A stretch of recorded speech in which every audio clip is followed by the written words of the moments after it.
kita lagi di ranah 16 hari anti kekerasan perempuan terhadap perempuan nih Kak. Kita mau ngulik tentang pengalaman Kakak, kisah-kisah Kakak selama menjadi aktivis pembela HAM perempuan. Kira-kira sebelum Kakak terjun menjadi pembela HAM perempuan, apa sih yang membuat Kakak tertarik untuk terjun ke dunia perempuan HAM? Sebenarnya kan kakak ini berlatar belakang dan berlandaskan kakak sebagai korban juga, korban KDRT dan korban tsunami, termasuk juga korban konflik ya, dampak dari korban konflik juga. Nah, yang kakak alami pada awalnya kan kakak tidak menganggap itu bahwa kekerasan yang kakak alami.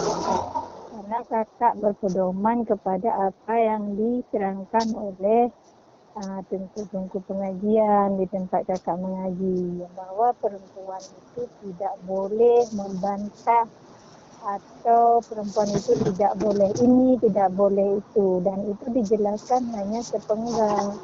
Maksudnya tidak konkret yang dijelaskan arti daripada ayat-ayat dalam kitab ya, atau hadis-hadis. Ketika kakak sudah mengetahui bahwa negara juga mengatur tentang hak-hak perempuan dan anak, kakak mulailah maksudnya berdebat dalam diri sendiri ya, apa betul yang dikatakan, yang diatur oleh negara.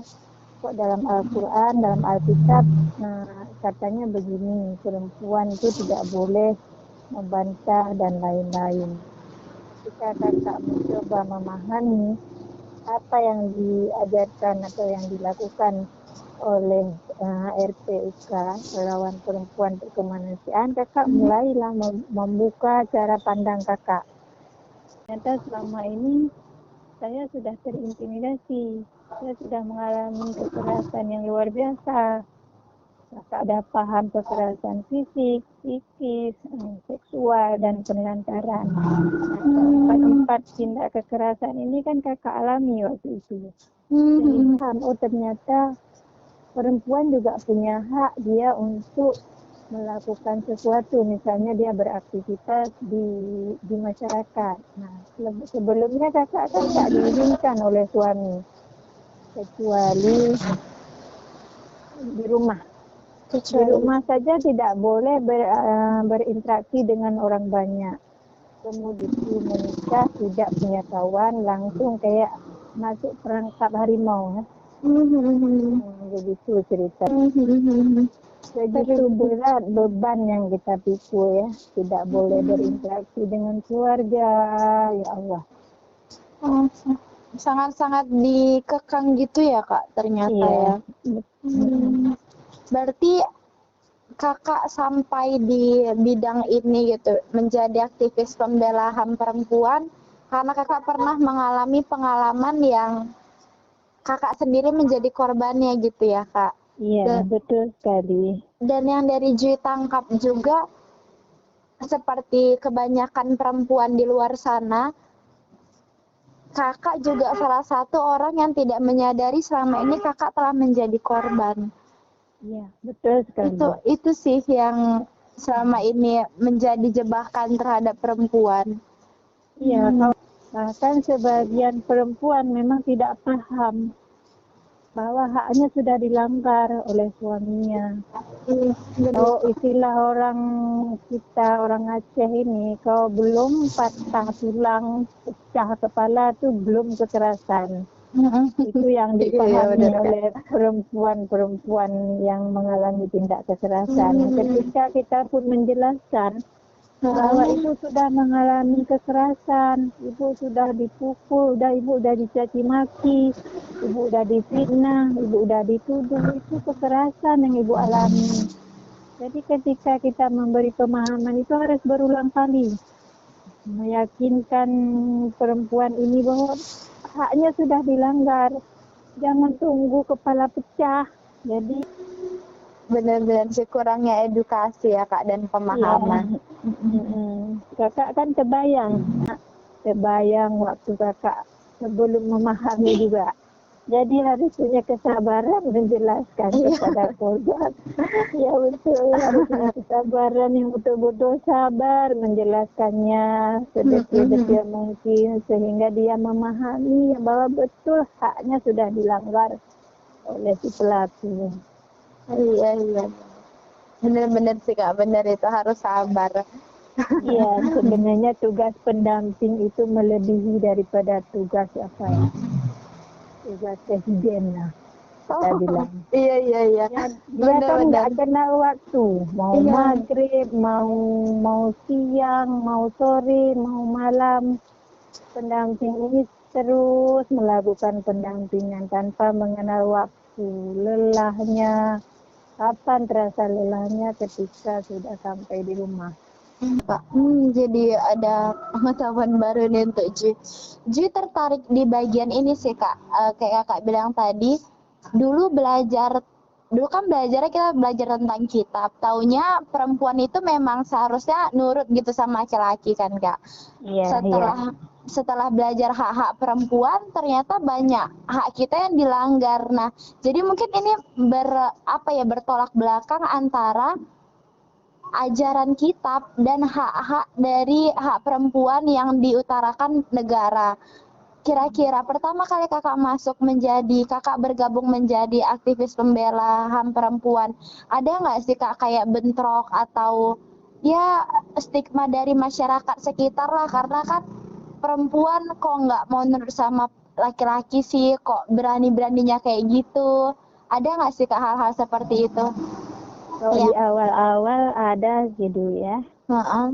Di awal memang berat ketika kita mencoba merubah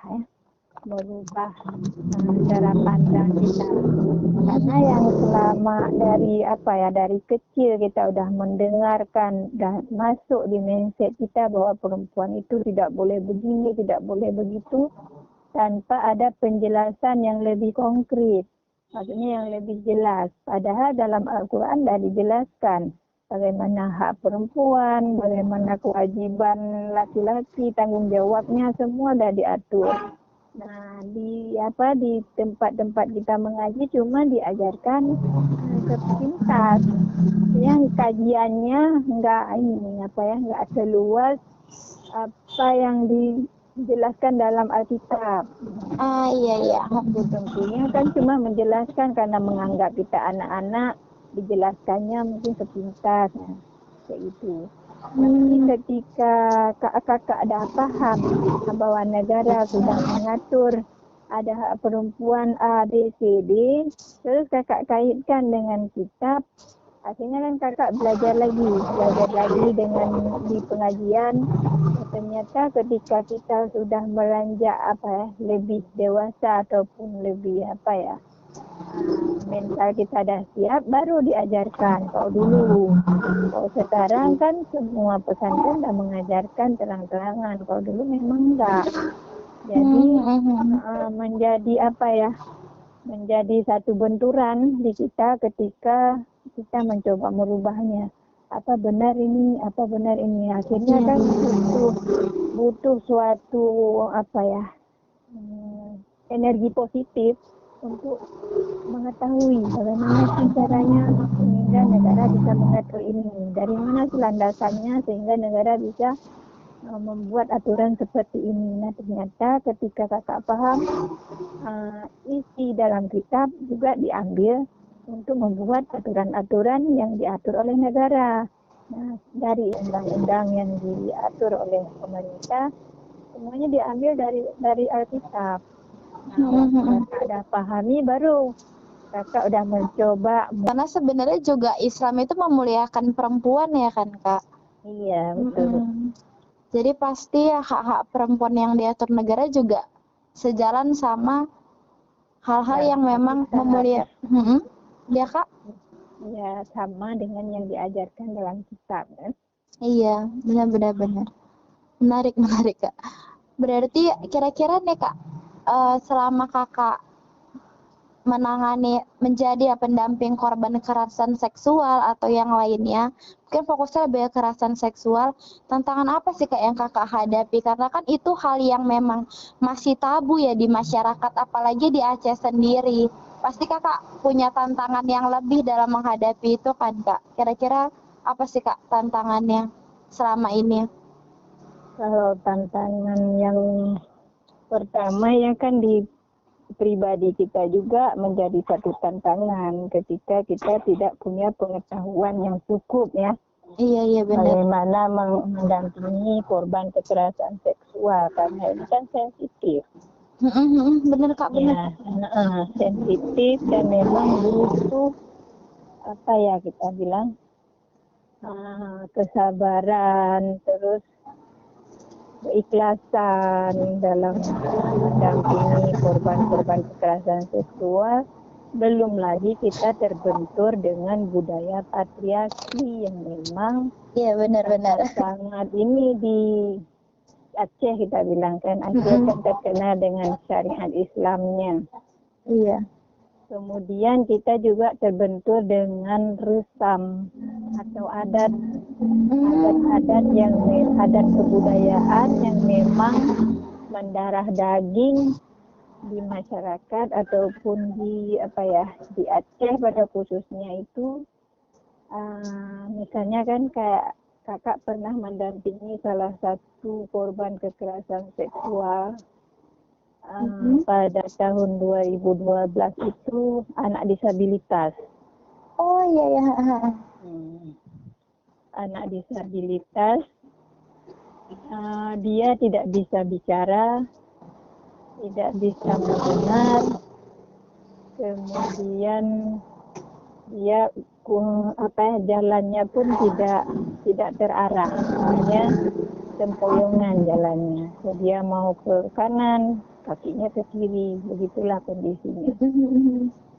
Dia diduga mengalami tindak kekerasan dari ayah tirinya waktu itu. Sehingga dia sendiri dengan kondisi yang begitu kakak cerita tadi diusir oleh kampung berdasarkan resam dan adat yang berlaku di kampung tersebut. Dengan kondisi dia tidak bisa mencari makan, dengan kondisi dia tidak tahu mandi, tidak tahu makan, dia diusir dari kampungnya. Kebayang nggak bagaimana si korban ini melanjutkan hidupnya dengan kondisi dia sudah hamil 7 bulan waktu diusir. Waktu kakak dapat informasi tentang kasus ini, kakak langsung tanpa pikir panjang langsung menjumpai, karena kakak udah dikasih tahu bahwa keberadaan si korban ada di salah satu tempat.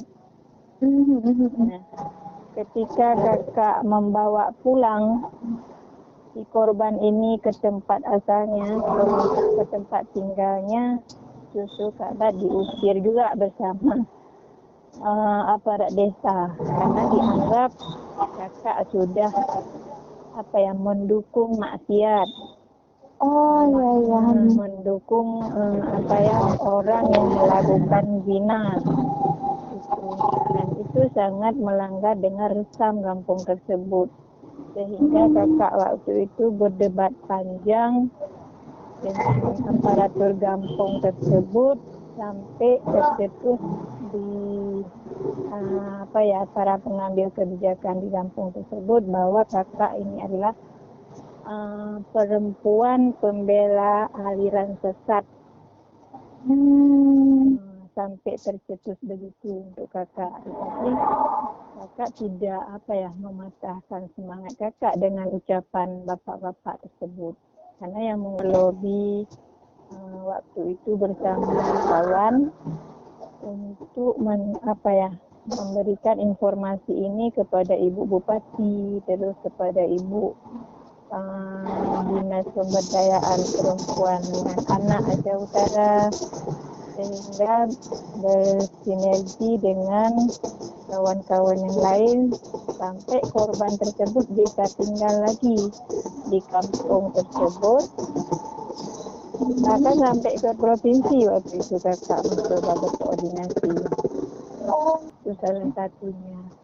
Kalau bicara yang lain mungkin lebih banyak ya Dwi ya. Korban itu seharusnya akan terlindungi dia. Kalau kita publish otomatis dia akan malu, terancam, terus diintimidasi oleh pelaku. Salah satunya lagi anak disabilitas yang modelnya sama, dia diduga juga dilakukan kekerasan seksual oleh ayah tirinya juga.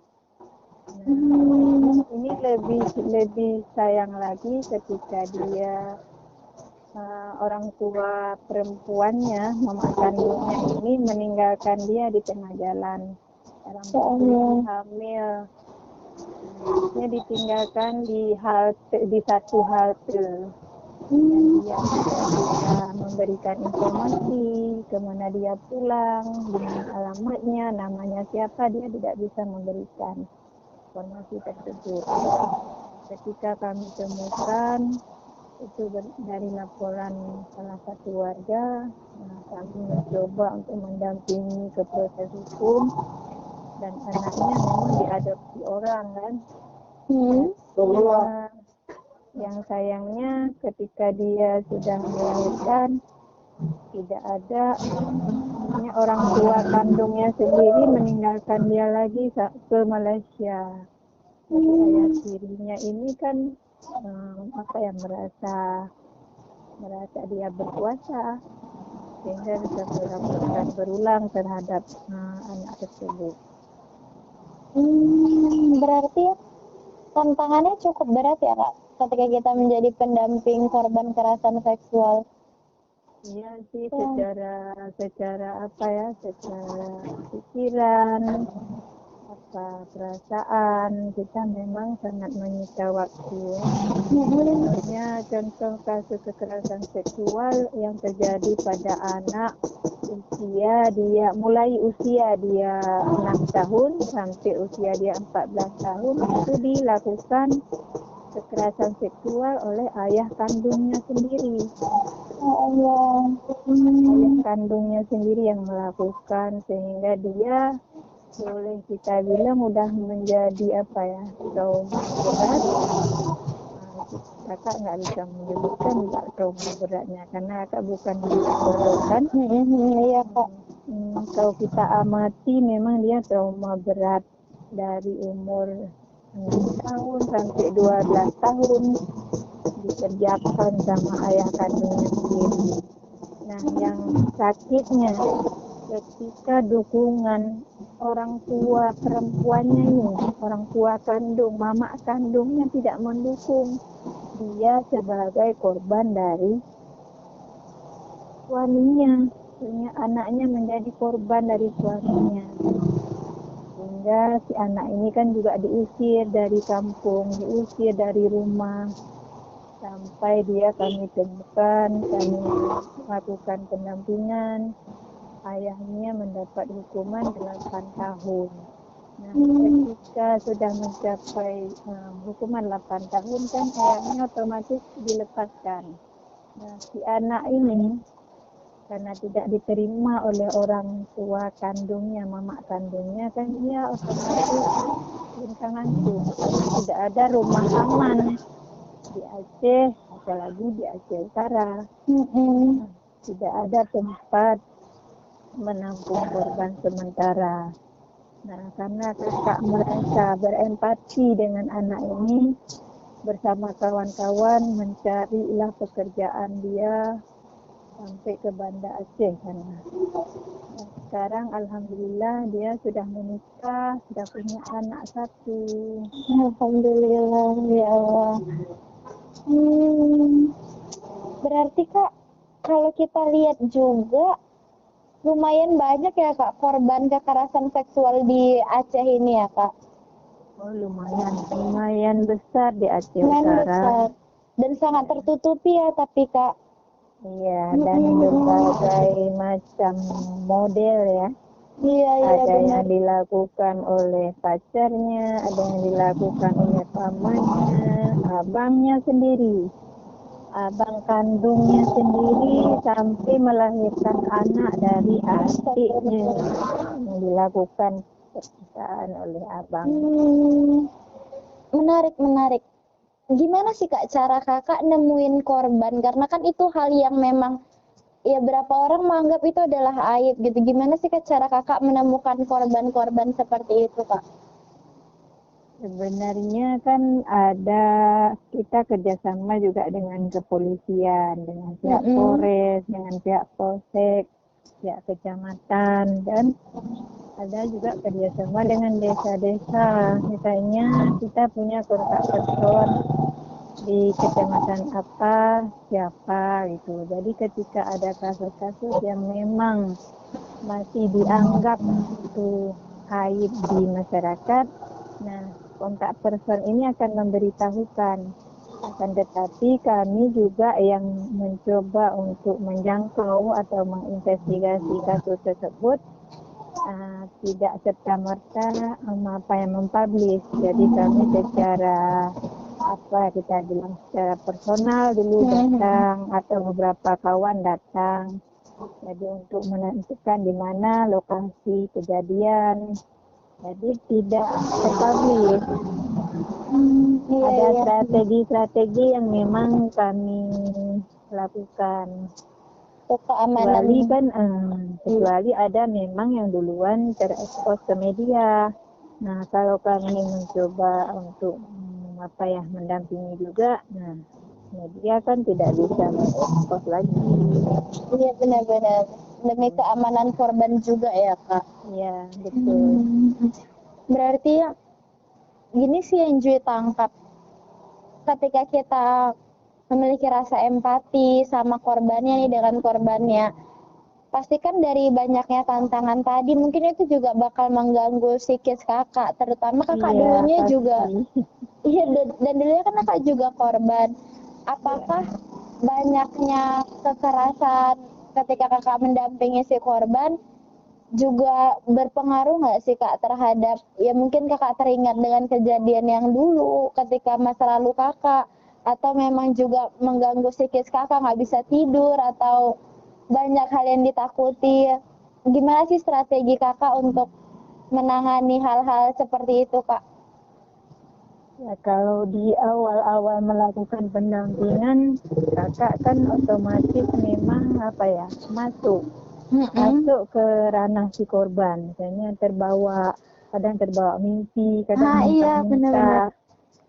Muntah-muntah itu lama Kakak alami itu dari semenjak mendampingi korban kekerasan seksual itu ada beberapa tahun Kakak selalu muntah. Jadi kan enggak di depan mereka, tapi ketika Kakak pulang ke rumah membayangkan suasana tadi, apa yang diceritakan korban, jadi terasa mual dan akhirnya muntah, pusing, nggak bisa bangun, bawa mimpi, terus bawaannya marah-marah.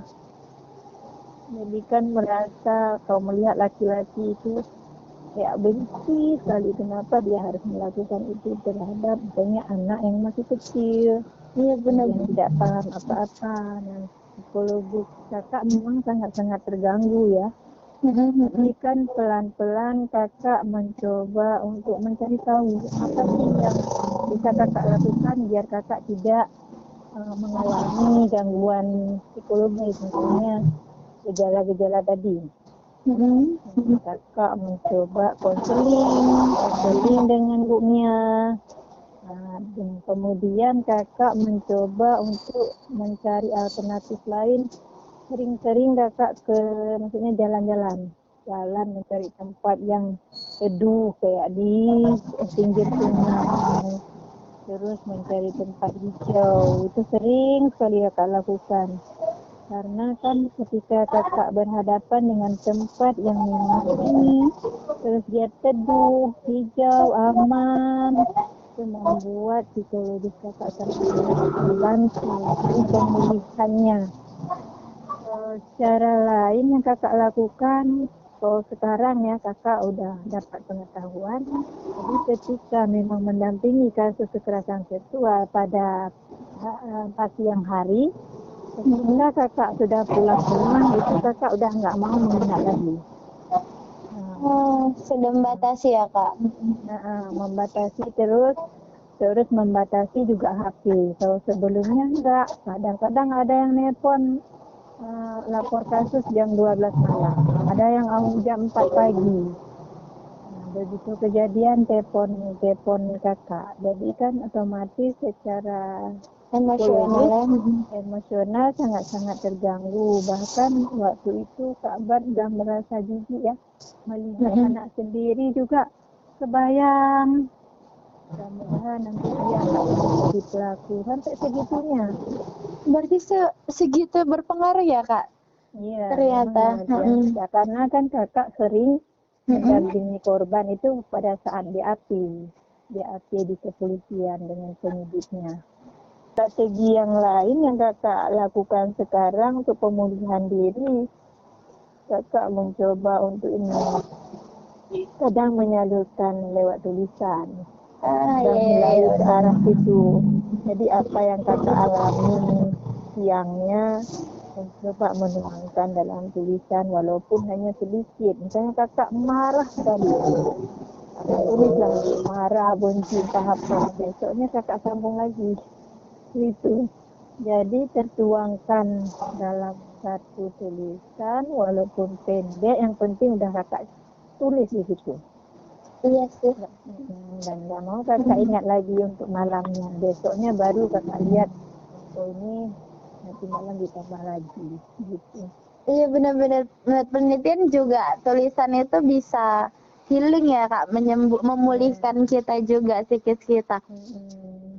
Nah kak, mungkin ya. Iya kak. Strategi lain yang kakak lakukan, kakak sering untuk saat ini sering mendengarkan orang-orang mengaji, misalnya yang paling sering kakak dengar lah Suling Sunda. Suling Sunda. Itu aduh, tenang Kak Yoji juga suka. Karena kan di pemerintah kita tidak tidak menyediakan ruang pemulihan bagi pendamping korban ya. Belum ada ruang-ruang pemulihan bagi pendamping korban itu sendiri. Makanya kita sebagai pendamping harus punya alternatif sendiri. Apa sih yang bisa mengurangi beban psikologis kita? Sebenarnya beban psikologis kita sebagai pendamping kan bertumpuk.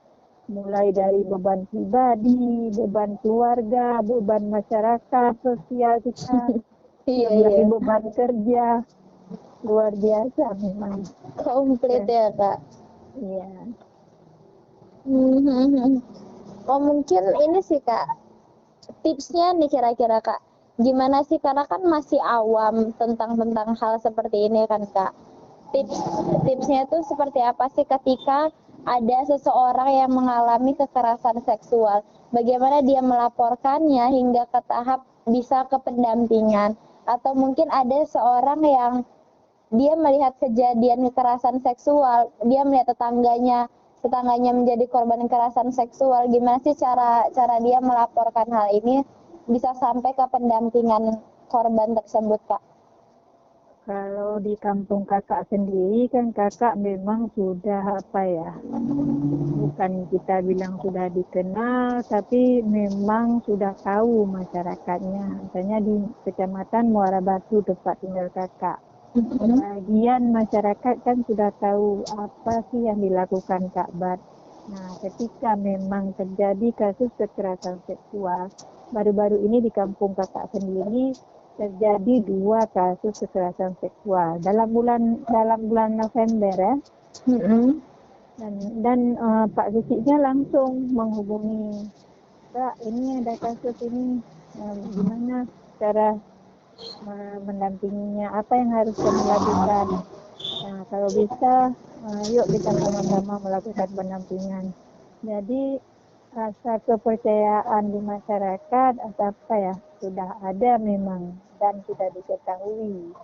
Walaupun kita memang apa ya sudah banyak yang melaporkan kasusnya ke rumah, misalnya kasus-kasus KDRT itu hampir setiap hari itu masuk minimal 1 kasus itu setiap hari. Nggak mau tahu dia hari Minggu, hari Sabtu nggak mau tahu. Pokoknya setiap hari masuk 1 kasus. Banyak ya Kak? Ya, belum lagi yang kadang-kadang 3 orang sekaligus datang. Jadi kan kakak memang harus membagi waktu ya. Satu orang itu berapa menit harus menceritakan kisah kekerasannya. Kadang kan kakak merasa ini juga ya. Secara manusia kita memang kan bukan malaikat ya. Iya benar. Secara fisik, psikis kita memang lemah. Bukan lemah ini. Lemah apa ya? Otak kita menampungnya. Jadi kan setiap orang itu nggak mau memikirkan, dia mau cerita 2 jam, 3 jam, menangiskah di situ, menjerit-jeritkah di situ. Pokoknya itu kan kita tampung. Secara ini kita kan nggak kuat. Kalau memang datang 3 orang, 4 orang sekaligus yang mau berkonsultasi dengan kita. Iya benar-benar sih Kak. Dengan kejadian seperti inilah Kak, banyaknya kasus kekerasan seksual ataupun penganiayaan perempuan dan yang lain halnya, apa sih harapan Kakak ke depannya? Harapan kakak ya, ada generasi muda yang mau punya rasa empati, jiwa sosial yang tinggi, yang menjadi penerus ya, menjadi penerus baik kakak sebagai pribadi pendamping. Semoga misalnya ada generasi muda yang memang punya komitmen, dia melakukan secara sukarelawannya, secara sosialnya dia punya. Jadi tidak semua harus Kak sendiri atau kawan-kawan pendamping yang lain yang menampung. Ada kaderisasinya yang terbentuk di masyarakat, baik di desa, kecamatan, atau di kabupaten. Mungkin harus lebih banyak lagi pendamping korban yang tersebar di seluruh kabupaten kota. Harapan kakak ke pemerintahnya, pemerintah kan punya tanggung jawab seharusnya menyediakan rumah aman sementara bagi si korban. Iya benar. Bagi korban kekerasan seksual, dia kan butuh tempat aman dari ancaman pelaku, baik dia korban KDRT sama. Kakak juga punya harapan satu lagi. Pemerintah seharusnya membuat atau merancang satu kebijakan untuk mekanisme perlindungan perempuan, pembela HAM itu sendiri. Seharusnya negara mengatur itu, pemerintah mengatur itu juga. Karena selama ini siapa yang menjamin keselamatan pendamping korban? Tidak ada, kecuali dia sendiri. Karena pendamping juga pernah diancam ya Kak? Oh sering ya. Kakak pernah mendapat ancaman lewat HP, lewat SMS, lewat telepon, lewat WA. Terus kakak juga pernah dikejar, ditungguin di tempat-tempat yang sepi dengan memakai sebo. Kalau dikejar kakak dah sering. Terus diancam sampai keluarga kita sendiri itu mendapatkan ancaman dari pelaku-pelaku kekerasan yang mereka memang cara pandang mereka tidak terbuka. Mereka menganggap bahwa hal yang mereka lakukan itu memang benar. Jadi ketika memang kita mencoba mengkritik ataupun melakukan pendampingan terhadap istrinya, anaknya atau siapapun dari mereka, mereka merasa terusik karena mereka kurang punya pengetahuan tentang hak dan kewajiban, jadi merasa mereka lebih berkuasa. Ada relasi kuasa yang mereka Nah, iya, relasi kuasa. Bener tuh Kak, bener. Ini membahayakan sih, seharusnya bener sih, setuju nih, pemerintah kayaknya memang harus memberikan apa ya, keamanan, perlindungan ya Kak, karena kan juga orang baik yang berani itu nggak banyak, dan ketika ada, kenapa nggak dilindungi agar yang baik juga masih tetap berani ya menyuarakan hal-hal yang benar ya kan Kak. Ya benar.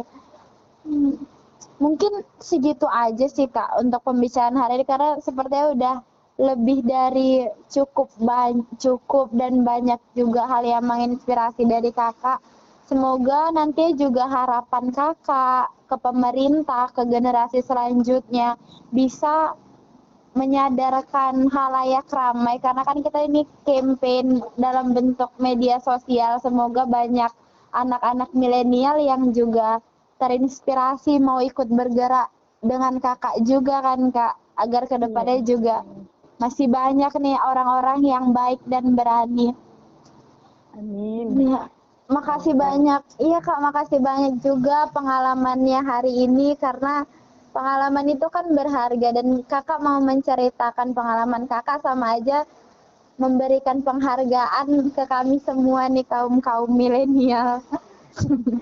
Ya, semoga bermanfaat Ya, dan amin. semoga tergerak hatinya untuk melakukan. Iya, amin ya Allah. Benar-benar. Makasih banyak Kak Bat.